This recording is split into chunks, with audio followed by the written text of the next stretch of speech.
Hello বন্ধুরা, আশা করছি তোমরা অনেক ভালোই আছো। আজকে তোমাদের আমি লোকনাথ জিএস সেন্টারে ভিটামিন চ্যাপ্টারের শর্টস নোট নিয়ে আলোচনা করব। আর এই শর্টস নোটে তোমরা যা যা ইনফরমেশন পাবে এই ইনফরমেশনের মধ্যেই পরীক্ষায় আসবে। এই জন্য তোমরা রেলওয়ে হোক, আরপিএফ, এলপির, রেলওয়ের সমস্ত পরীক্ষা এবং অন্যান্য সমস্ত কম্পিটিটিভ এক্সামের জন্য এই ভিডিওটি ভেরি মোস্ট ইম্পর্টেন্ট হবে। তাহলে আজকে আমরা আলোচনা করব ভিটামিন চ্যাপ্টার নিয়ে। তাহলে আমরা প্রথমে চলে আসি যে ভিটামিন কাকে বলে। তাহলে ভিটামিন কাকে বলে? Vitamin an essential micronutrients which our bodies need to work properly, grow and develop are called. অর্থাৎ ভিটামিন হচ্ছে এমন একটা নিত্য প্রয়োজনীয় নিউট্রিয়েন্ট হচ্ছে দুই প্রকারের, একটি হচ্ছে মাইক্রোনিউট্রিয়েন্ট আর একটি হচ্ছে ম্যাক্রোনিউট্রিয়েন্টস।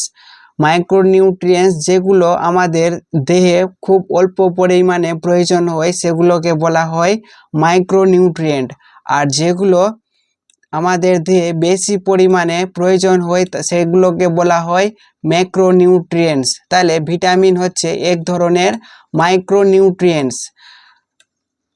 তাহলে which our bodies need to work properly, যেটা আমাদের বডিতে সঠিকভাবে ওয়ার্ক করতে সাহায্য করে। যেমন গ্রো অর্থাৎ আমাদের শরীরের বৃদ্ধি করতে সাহায্য করে, ডেভেলপ মানে আমাদের শরীরের বিকাশ এবং বৃদ্ধিতে সাহায্য করে, তাকে আমরা ভিটামিন বলে থাকি। এবার vitamin does not produce energy. Vitamin কিন্তু কোনোভাবে এনার্জি অর্থাৎ ক্যালোরি উৎপন্ন করে না, কিন্তু but play important role in biochemical process. আমাদের বডিতে বিভিন্ন ধরনের বায়োকেমিক্যাল প্রসেস হয়, সেই বায়োকেমিক্যাল প্রসেসে কিন্তু ভিটামিনের গুরুত্বপূর্ণ ভূমিকা রয়েছে।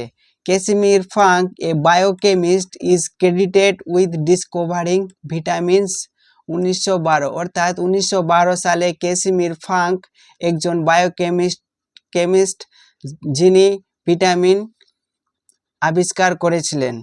নেক্সট হচ্ছে ভিটামিন হচ্ছে আমাদের প্রধানত দুই প্রকারের, একটি হচ্ছে ওয়াটার সলিউবল ভিটামিন আর অপরটি হচ্ছে fat soluble vitamin. Water soluble vitamin বলতে বোঝাচ্ছে জলে দ্রবণীয় ভিটামিন, এবং ফ্যাট সলিউবল ভিটামিন হচ্ছে স্নেহ জাতীয় ভিটামিন বলা হয়। তাহলে ওয়াটার সলিউবল ভিটামিন হচ্ছে দুই প্রকারের, প্রথম হচ্ছে ভিটামিন বি, তারপরে রয়েছে ভিটামিন সি। অর্থাৎ বি এবং সি ওয়াটার সলিউবল ভিটামিন, এবং ফ্যাট সলিউবল ভিটামিন হচ্ছে vitamin A, vitamin D, vitamin E, তারপরে ভিটামিন কে।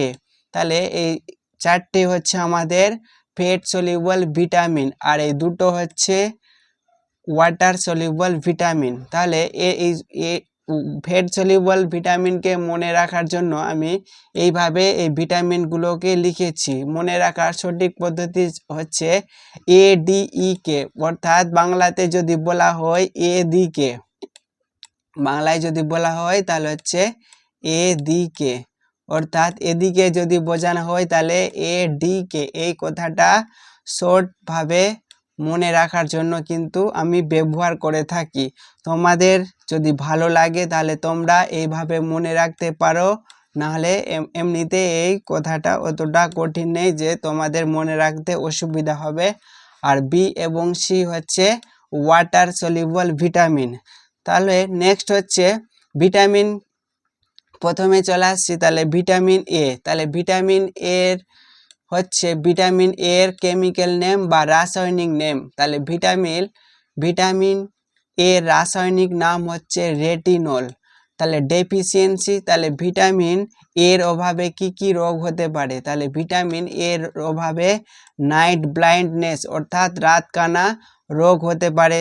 তারপর হচ্ছে জেরপ্থ্যালমিয়া বলতে হচ্ছে যে চোখটা আমাদের শুকিয়ে যাবে, এই ধরনের রোগকে বলা হয় জেরপ্থ্যালমিয়া রোগ। তারপরে রয়েছে কেরাটোমেলেসিয়া হচ্ছে যে আমরা যখন চোখে ব্লারনেস অর্থাৎ আবঝা আবঝা দেখতে পায় তখন সেই রোগটাকে বলা হয় কেরাটোমেলেসিয়া। তারপর রয়েছে সোর্স বলতে উৎস, অর্থাৎ ভিটামিন এ কোথায় থেকে পাওয়া যাবে, তাহলে ভিটামিন এ পাওয়া যাবে ক্যারট অর্থাৎ গাজর থেকে পাওয়া যাবে। তারপরে রয়েছে মিল্ক অর্থাৎ দুধ থেকে পাওয়া যাবে, এগ অর্থাৎ ডিম থেকে পাওয়া যাবে, ফ্রুটস অর্থাৎ ফল থেকে পাওয়া যাবে। তাহলে তোমাদের ভিটামিন এ পাওয়ার জন্য কিন্তু গাজর, দুধ, ডিম, ফল এইসব খাদ্য কিন্তু আমাদের গ্রহণ করতে হবে। নেক্সট হচ্ছে ভিটামিন বি, তাহলে ভিটামিন সি, তাহলে ভিটামিন সি এর রাসায়নিক নাম হচ্ছে অ্যাসকর্বিক অ্যাসিড। তাহলে ভিটামিন সি এর অভাবে কি রোগ হয়, তাহলে ভিটামিন সি এর অভাবে কিন্তু স্কারবি রোগ হয়। তাহলে স্কারবি রোগটা কীরকম, তাহলে স্কারবি রোগ হচ্ছে মাড়ি দিয়ে রক্তে যাওয়া হচ্ছে এক ধরনের স্কারবি রোগের উদাহরণ। তাহলে মনে রাখতে হবে যে ভিটামিন সি এর উৎস কিন্তু আমাদের মুখস্থ বা মনে রাখতে হবে না, আমরা এই ভিটামিন সি দেখলেই বুঝে যাব যে কোথা থেকে ভিটামিন সি পাওয়া যায়। তাহলে কোনো টক জাতীয় খাবার থেকে কিন্তু ভিটামিন সি পাওয়া যায়।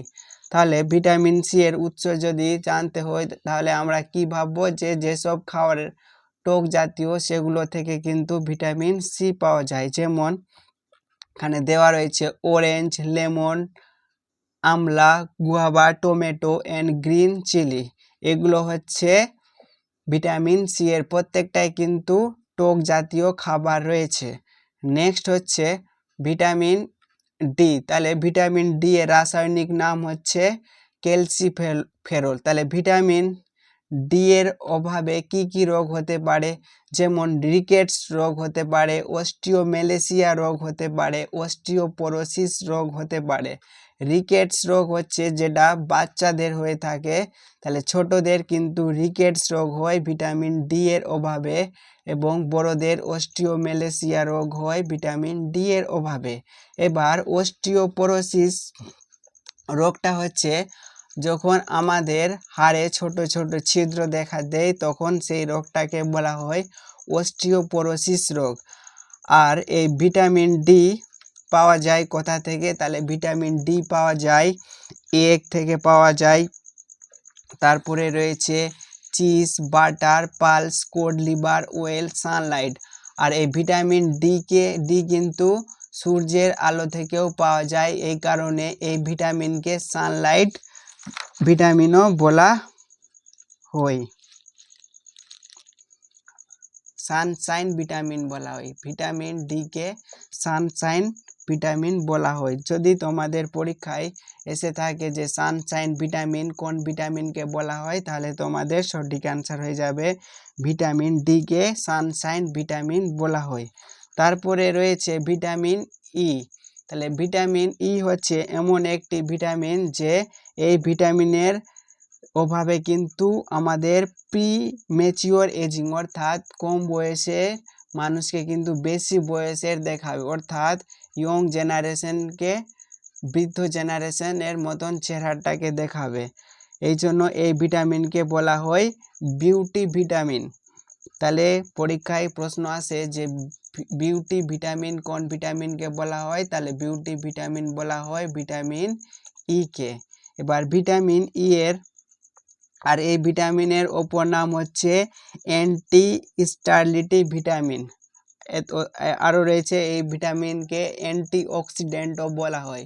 তাহলে পরীক্ষায় কোশ্চিন আসতেই পারে যে অ্যান্টিঅক্সিডেন্ট ভিটামিন কোন ভিটামিনকে বলা হয়, তাহলে অ্যান্সার হয়ে যাবে ভিটামিন ই কে অ্যান্টিঅক্সিডেন্ট ভিটামিন বলা হয়। তারপরে রয়েছে রাসায়নিক নাম, তাহলে ভিটামিন ই এর রাসায়নিক নাম কি, তাহলে ভিটামিন ই এর রাসায়নিক নাম হচ্ছে টোকোফেরল।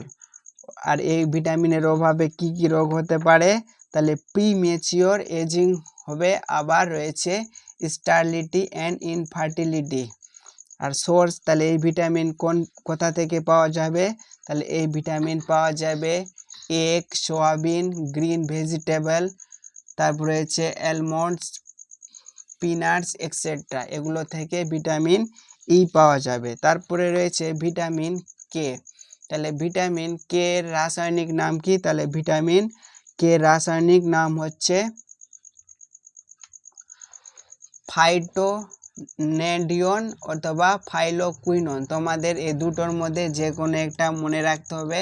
তাহলে তোমরা কোনটা মনে রাখবে তোমরা নিজেরাই ঠিক করবে। তো আমার হিসাবে আমি মনে রেখেছি ফাইলোকুইনন, কারণ এই নামটা পরীক্ষাতে ব্যবহার করা হয়, এই জন্যই ফাইলোকুইনন নামটি আমি মনে রেখেছি। এবার রয়েছে এই ভিটামিনের অভাবে কি রোগ হয়? ইনক্রিজ এই ভিটামিনের অভাবে রোগ হয় ইনক্রিজ ব্লাড ক্লটিং টাইম, অর্থাৎ ব্লাড ক্লটিং বলতে বোঝায় যে রক্ত জমাট বাঁধার সময়টা কিন্তু বেড়ে যায়। যদি আমাদের শরীরে কোনো অংশে কেটে যায় এবং সেখান থেকে যদি রক্ত বেরোতে শুরু করে তাহলে কি হবে? সেখানে রক্ত জমাট বাঁধতে অনেকটাই সময় নিয়ে নেবে। আর রক্ত জমাট বাঁধতে যদি বেশি সময় লেগে যায় তাহলে কি হবে? যে সেই সময়ে অনেকটা রক্ত আমাদের বডি থেকে বেরিয়ে যাবে, যার ফলে আমাদের মাথা ঘুরতে পারে বা অন্যান্য রকমের বিভিন্ন রকমের সমস্যা দেখা দিতে পারে। এই জন্য ভিটামিন কে এর প্রধান কাজ হচ্ছে ব্লাড ক্লটিং, অর্থাৎ রক্তকে জমাট বাঁধা। তাহলে ভিটামিন কে এর সোর্স কি হচ্ছে?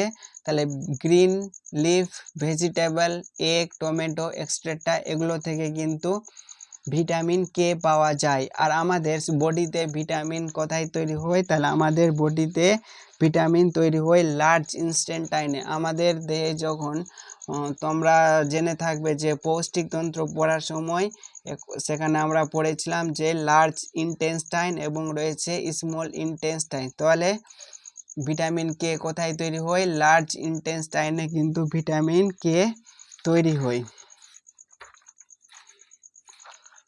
তারপরে নেক্সট রয়েছে ভিটামিন বি1। তাহলে ভিটামিন বি1 এর রাসায়নিক নাম কি? তাহলে ভিটামিন বি1 এর রাসায়নিক নাম হচ্ছে থিয়ামিন বা থাইমিন বলতে পারো। তাহলে ডেফিসিয়েন্সি, তাহলে ভিটামিন বি1 এর অভাবে কি রোগ হতে পারে? সি ফুড মিল, এটা সোর্স, এখানে সোর্স দিয়ে দেওয়া হয়েছে। তাহলে ভিটামিন বি এর অভাবে বেরি রোগ হয়ে থাকে। এটা এটা এটা হয়ে যাবে ডেফিসিয়েন্সি হয়ে যাবে, এটা ডেফিসিয়েন্সি হয়ে যাবে, আর এটা হয়ে যাবে সোর্স। ঠিক আছে, তোমরা কিন্তু ভুলাবে না। তাহলে ভিটামিন বি1 এর অভাবে কি রোগ হয়? তাহলে ভিটামিন বি1 এর অভাবে বেরি রোগ হয়। আর সোর্স কোথা থেকে ভিটামিন বি1 পাওয়া যায়? সি ফুড, অর্থাৎ সামুদ্রিক ভোজন, মিল্ক, মিট, দুধ, মাংস, বাদাম, তারপরে হচ্ছে আনাজ, যেরকম বিভিন্ন ধরনের খাদ্য রয়েছে। তারপরে গ্রিন ভেজিটেবল, সবুজ শাকসবজিতে ভিটামিন বি1 পাওয়া যায়। তারপরে নেক্সট রয়েছে ভিটামিন বি2। তাহলে ভিটামিন বি2 এর রাসায়নিক নাম হচ্ছে রাইবোফ্ল্যাভিন। তাহলে এই ভিটামিন বি2 এর অভাবে কি রোগ হয়? গ্লোসাইটিস। আর একটা হচ্ছে ভিটামিন বি অভাবে কি রোগ হয়? এটা হচ্ছে গ্লোসাইটিস, আর একটা হচ্ছে আলসার। কি বলা হয়? আলসার। গ্লোসাইটিস হচ্ছে এমন একটি রোগ যে জিভে ঘা হয়ে যায়, আর আলসার হচ্ছে যে মুখের ভিতরে একটা ছালি ছালি ভাব মনে হয়, সেই রোগটাকে বলা হয় আলসার রোগ। ঠিক আছে, তাহলে ভিটামিন বি2 কোথায় থেকে পাওয়া যাবে? তাহলে ভিটামিন বি2 পাওয়া যাবে ইস্ট থেকে পাওয়া যাবে, তারপরে এগ থেকে পাওয়া যাবে, তারপরে মাংস থেকে পাওয়া যাবে, তারপরে মিট থেকে পাওয়া যাবে। ঠিক আছে, তাহলে নেক্সট রয়েছে ভিটামিন বি3। তাহলে ভিটামিন বি3 এর রাসায়নিক নাম কি? তাহলে ভিটামিন বি3 এর রাসায়নিক নাম হচ্ছে নিয়াসিন। তাহলে ভিটামিন বি3 এর অভাবে কি রোগ হয়? তাহলে ভিটামিন ডি3 এর অভাবে রোগ হয় ডায়রিয়া রোগ হয়, ডার্মেটাইটিস রোগ হয়, আর একটা হচ্ছে ডিমেনশিয়া রোগ হয়। এই জন্য এই যে 3D তোমরা দেখতে পাচ্ছ, এই জন্য ভিটামিন বি কে এই 3D রোগও বলা হয়। 3D, ডি দিয়ে ডায়রিয়া, তারপরে হচ্ছে ডার্মাটাইটিস, তারপরে হচ্ছে ডিমেনশিয়া, ডায়রিয়া রোগ তো তোমরা নাম অবশ্যই শুনেছো, তার সঙ্গে রয়েছে ডার্মাটাইটিস। ডার্মাটাইটিস হচ্ছে স্কিনের রোগ হলে তাকে কি বলা হয়, ডার্মাটাইটিস বলা হয়। আর স্কিন দিয়ে গবেষণা বা স্টাডি অফ স্কিনকে বলা হয় ডার্মেটোলজি। মনে রাখবে, স্কিন নিয়ে পড়াশোনাকে কি বলা হয়, ডার্মেটোলজি। আর নেক্সট রয়েছে ডিমেনশিয়া। ডিমেনশিয়া রোগ হচ্ছে যে ভুলে যাওয়া, কোনো কিছুকে অতি সহজেই ভুলে যাওয়ার রোগটিকে বলা হয় ডিমেনশিয়া। তাহলে এই ভিটামিন কোথা থেকে পাওয়া যাবে, তাহলে এই ভিটামিন পাওয়া যাবে whole cereal, tomato, potato, meat and fish. তোমাদের বিশেষ করে মনে রাখতে হবে রাসায়নিক নাম এবং রয়েছে ডেফিসিয়েন্সি, কোন ভিটামিনের অভাবে কি রোগ হয় আর কোন ভিটামিনের রাসায়নিক নাম কি রয়েছে। নেক্সট রয়েছে ভিটামিন বি5। তাহলে ভিটামিন বি5 এর রাসায়নিক নাম রয়েছে পেন্টাথনিক অ্যাসিড। তাহলে ভিটামিন বি5 এর রাসায়নিক নাম হচ্ছে পেন্টাথনিক অ্যাসিড। আর এই ভিটামিন বি5 এর অভাবে কি রোগ হয়, তাহলে ভিটামিন বি5 এর অভাবে বার্নিং ফিট সিনড্রোম বা ডার্মাটাইটিস রোগ হয়, অর্থাৎ পা জ্বলবে, এই ধরনের রোগ হয়। আর ডার্মাটাইটিস রোগের কথা তো তোমাদের বললামই। নেক্সট রয়েছে সোর্স। তাহলে এই ভিটামিন কোথা থেকে পাওয়া যাবে, মাংস, ব্রোকলি, অ্যাভোকাডো, টক দই ইত্যাদি থেকে ভিটামিন বি5 পাওয়া যাবে। নেক্সট রয়েছে ভিটামিন বি6। তাহলে ভিটামিন বি6 এর রাসায়নিক নাম কি, তাহলে ভিটামিন বি6 এর রাসায়নিক নাম হচ্ছে পাইরোডক্সিন। ভিটামিন বি6 এর রাসায়নিক নাম হচ্ছে পাইরোডক্সিন। তাহলে এই ভিটামিন বি6 এর অভাবে কি কি রোগ হয়, তাহলে ডিপ্রেশন অ্যান্ড অ্যানিমিয়া রোগ হয়। তাই ডিপ্রেশন তোমরা জানো, অ্যানিমিয়া রোগও তোমরা নাম শুনেছ। আর ভিটামিন বি6 কোথা থেকে পাওয়া যাবে, মিল্ক, গ্রিন ভেজিটেবল ইত্যাদি থেকে ভিটামিন বি6 পাওয়া যাবে। তারপরে রয়েছে ভিটামিন বি7। তাহলে ভিটামিন বি7 এর অপর নাম হচ্ছে ভিটামিন এইচ। তাহলে ভিটামিন বি7 এর নাম হচ্ছে ভিটামিন এইচ। তোমরা ভালোভাবে কিন্তু মনে রাখবে, পরীক্ষায় ঘুরিয়ে প্রশ্ন আসতে পারে যে কোন ভিটামিনকে ভিটামিন এইচ বলা হয়, তাহলে অ্যান্সার হয়ে যাবে ভিটামিন বি7কে কিন্তু ভিটামিন এইচ বলা হয়। আর ভিটামিন বি7 এর রাসায়নিক নাম হচ্ছে বায়োটিন। কি বলা হয়, বায়োটিন। আর ভিটামিন বি7 এর অভাবে কি রোগ হয়, তাহলে ভিটামিন বি7 এর অভাবে হেয়ার লস হয়ে যায় এবং প্যারাথেসিয়া রোগ হয়। এখানে ভুল দেওয়া রয়েছে, কি রোগ হয়, হেয়ার লস হয়ে যায়, আর একটা হচ্ছে প্যারাথেসিয়া রোগ হয়। তাহলে সোর্স কি কি দেওয়া রয়েছে, ডেফিসিয়েন্সি, এটা কিন্তু ভুল দেওয়া রয়েছে। তাহলে ডেফিসিয়েন্সি কি রোগ হয়, ভিটামিন বি7 এর অভাবে হেয়ার লস হয় এবং কি হয়, প্যারাথেসিয়া রোগ হয়। নেক্সট হচ্ছে ভিটামিন বি9। তাহলে এইটা কোথা থেকে পাওয়া যায়, ইস্ট, গম, তারপর রয়েছে ডিম থেকে ভিটামিন বি7 পাওয়া যায়। আমাদের চ্যানেলে যদি তোমরা নতুন হয়ে থাকো তাহলে তোমরা কিন্তু অবশ্যই চ্যানেলটিকে সাবস্ক্রাইব করো। আর তোমরা যদি চ্যানেলটিকে সাবস্ক্রাইব করো তাহলে আমরা মোটিভেট হব, আর মোটিভেট হলে তোমাদের জন্য এই ধরনের অ্যানিমেশনের মাধ্যমে আমি তোমাদের সাথে ভিডিও শেয়ার করব। ঠিক আছে, প্রত্যেকটা সাবজেক্ট বলতে সায়েন্সের এখন বর্তমানে ফিজিক্স, কেমিস্ট্রি এবং বায়োলজির অ্যানিমেশনের সাহায্যে তোমাদের কিন্তু ভিডিও দেওয়ার আমি চেষ্টা করব। তোমরা ভিডিওটিকে যতটা পারো সাবস্ক্রাইব করো এবং ভিডিওটাকে শেয়ার করো। ঠিক আছে, তাহলে ভিটামিন বি9 এর কাজ কি, তাহলে ভিটামিন বি9 এর রাসায়নিক নাম কি, তাহলে ভিটামিন বি9 এর রাসায়নিক নাম হচ্ছে ফলিক অ্যাসিড।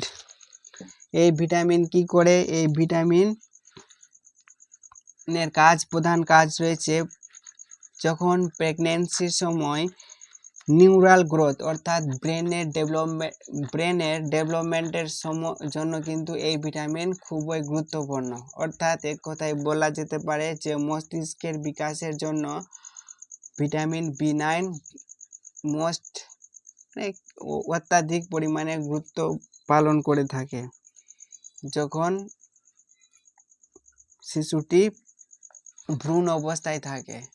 তাহলে ভ্রূণ অবস্থায় থাকা শিশুর মস্তিষ্কের বিকাশের জন্য কিন্তু ভিটামিন B9 গুরুত্বপূর্ণ ভূমিকা পালন করে থাকে। আর এই ভিটামিন B9 কে কিন্তু ভিটামিন M বলা হয়। তারপর রয়েছে ডেফিসিয়েন্সি রয়েছে মেগালোব্লাস্টিক অ্যানিমিয়া। নেক্সট রয়েছে সোর্স, কোথা থেকে পাওয়া যাবে? Dark green leafy vegetable, dairy products, egg yolk, seafood ইত্যাদি থেকে ভিটামিন B9 পাওয়া যাবে। তারপর রয়েছে ভিটামিন B12। তাহলে ভিটামিন B12 এর রাসায়নিক নাম কি? তাহলে ভিটামিন B12 এর রাসায়নিক নাম হচ্ছে সায়ানোকোবালামিন। তাহলে এখান থেকে পাওয়া যায় এই ভিটামিন। কোথা থেকে পাওয়া যায়? কোবালা থেকে, মনে রাখতে হবে কোবাল্ট থেকে কিন্তু এই ভিটামিন পাওয়া যায়। আর এই ভিটামিনটা সংশ্লেষণ কোথা থেকে হয়? ইন্টেস্টাইন থেকে, কিন্তু ক্ষুদ্রান্ত থেকে এই ভিটামিনটা তৈরি হয়। Also present in rain water. এই ভিটামিনটি কিন্তু রেইন ওয়াটার অর্থাৎ বৃষ্টির জল থেকেও কিন্তু ভিটামিন B12 পাওয়া যায়। এই ভিটামিনের অভাবে কি কি রোগ হয়? তাহলে এই ভিটামিনের অভাবে, এটা ভুল দেওয়া রয়েছে, তাহলে এই ভিটামিনের অভাবে পারনিসিয়াস অ্যানিমিয়া রোগ হয়। আর স্ট্রবেরি টাং অর্থাৎ জিভে ছোট ছোট কালো কালো দাগের মতো এক ধরনের রোগ হয়। ঠিক হয়েছে, আমি তোমাদের PDF দেওয়ার সময় এগুলো ঠিক করে দেব, তোমাদের কোনো চিন্তা করার কোনো প্রয়োজন নেই। তাহলে নেক্সট সোর্স, তাহলে এই ভিটামিন কোথা থেকে পাওয়া যায়? এই ভিটামিন মাংস এবং দুধ থেকে পাওয়া যায়। তাহলে তোমাদের যদি আমাদের ক্লাসটি খুব ভালো লাগে তাহলে চ্যানেলটিকে সাবস্ক্রাইব করো, ভিডিওকে লাইক করো এবং বন্ধুদের সাথে শেয়ার করো।